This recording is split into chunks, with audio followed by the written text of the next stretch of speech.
Bonjour à toutes et à tous, bienvenue dans votre journal de l'économie sur Pi-Business Info, votre rendez-vous quotidien pour tout comprendre de l'actualité économique du Sénégal et du monde. Au sommaire de ce lundi 18 août 2025. Le président Bassirou Diomaye Faye en visite officielle au Japon pour porter la vision Sénégal 2050. Les finances publiques sénégalaises affichent une exécution budgétaire maîtrisée au deuxième trimestre 2025. L'État sénégalais accélère la cadence vers l'autosuffisance en bananes d'ici 2029 et à l'international, la Banque africaine de développement BAD évalue à 1,18 milliard de dollars par an les besoins du Gabon pour sa transformation structurelle d'ici 2030. Le développement complet de tous ces titres dans une poignée de secondes.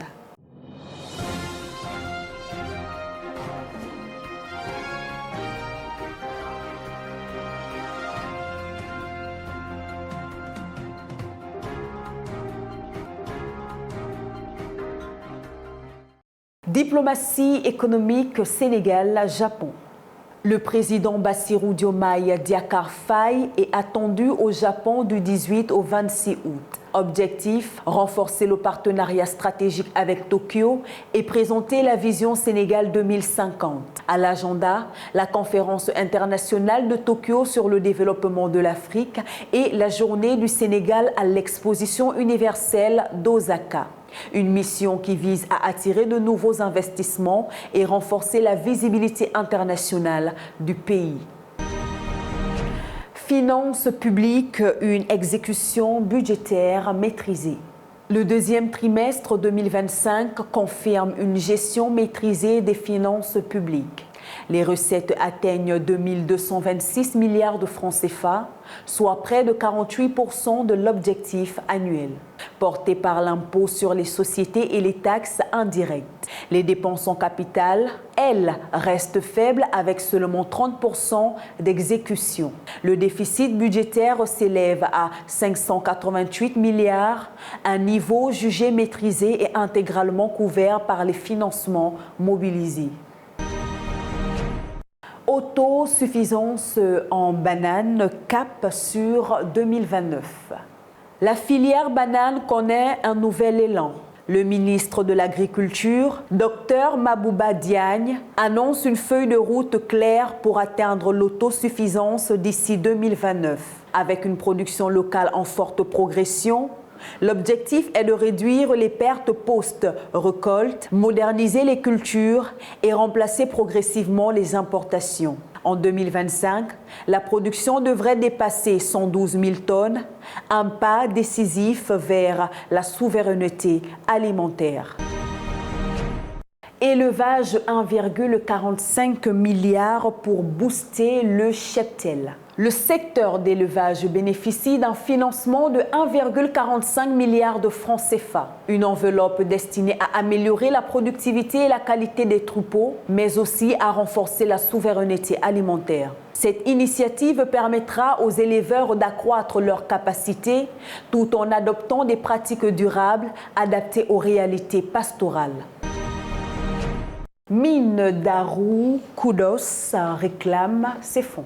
À Tivaoun, la commune de Darou Koudos monte au créneau. Elle demande l'effectivité des fonds d'appui prévus par le code minier. Malgré la présence des ICS et de la GCO, la commune peine à mobiliser des ressources suffisantes alors que les entreprises minières bénéficient d'exonérations fiscales. Les autorités locales appellent l'État à corriger cette injustice lors de la renégociation des conventions minières en cours. Armement, une usine turque pour la souveraineté militaire. Azer Technologies envisage d'implanter au Sénégal une usine d'assemblage d'armes et de drones. Ce projet, en partenariat avec l'armée sénégalaise actionnaire, promet un transfert de technologie et la création d'emplois. Aligné avec le plan de redressement économique et social de la vision 2050 du Sénégal. Agriculture mécanique, usine d'assemblage de tracteurs avec Al Bayrak. Un protocole d'accord signé avec le groupe turc Al Bayrak prévoit la mise en place d'une usine d'assemblage de tracteurs, moissonneuses et motoculteurs. Au programme, 1500 engins disponibles à la location subventionnée, un service après-vente et une école professionnelle pour former les techniciens agricoles. Filière maïs vers une ferme modèle en partenariat avec TGM.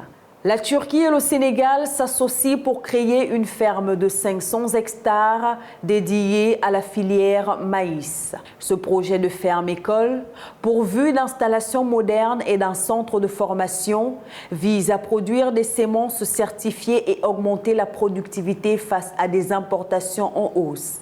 512 740 tonnes en 2024, plus 59% depuis 2020. À l'international, le besoin de financement du Gabon estimé à 1,18 milliard de dollars par an.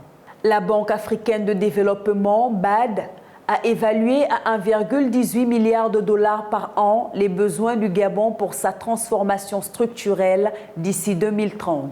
Les infrastructures, l'énergie et l'éducation sont les secteurs clés. Actuellement, seuls 14,6% des besoins sont couverts.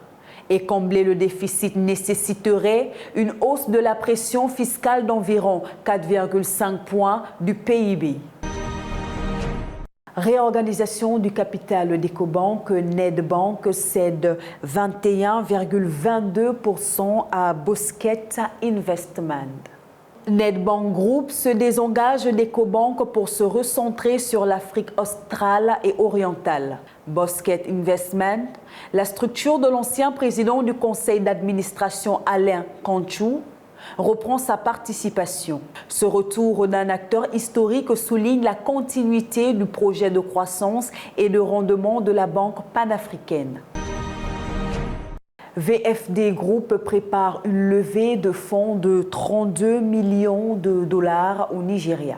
VFD Group, actif dans la finance, la santé, l'immobilier, les médias et la technologie, prépare une émission de droits d'environ 50,7 milliards de naira, près de 32 millions de dollars sur la Nigerian Exchange. Les actionnaires existants pourront souscrire 2 actions nouvelles pour 3 anciennes pour soutenir l'expansion stratégique du groupe, qui a doublé son bénéfice net au premier semestre 2025.